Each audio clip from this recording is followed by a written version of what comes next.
আকাশটা কি সুন্দর লাগছে দেখো।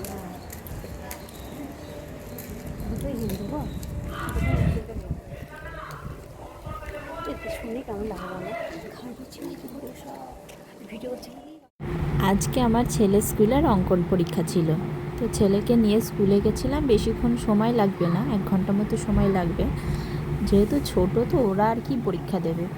তো সেই জন্য ভাবলাম আজকে আর বাড়ি এসে কি করব, ওখানে আশেপাশে একটুখানি বসে সময়টা কাটাই। তো আরও কিছু গার্জিয়ান ছিল, আমরা সবাই মিলে একসাথে বসে এখানেই মাঠটা আসে সামনে, এখানেই আমরা একটু আড্ডা দিচ্ছিলাম। তো মনে হলো যে আজকে ওয়েদারটা ভালো আছে। ওয়েদার এখন সকাল টাইমটা সব দিনই ভালো থাকে, তবু আকাশটাকে দেখলে যেন খুব ভালো লাগে বলে শেয়ার করি তোমাদের সাথে।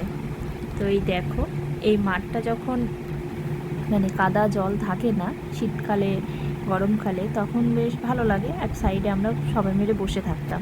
এখন তো বর্ষার সময়, চারিদিকে কাদা, সেই জন্য আর মাঠে নামি না। এই আশেপাশে একটুখানি যেসব বাড়িগুলো আছে সেই বাড়ির বাইরে একটু করে ঢালাই করা আছে, ওখানেই বসে থাকি।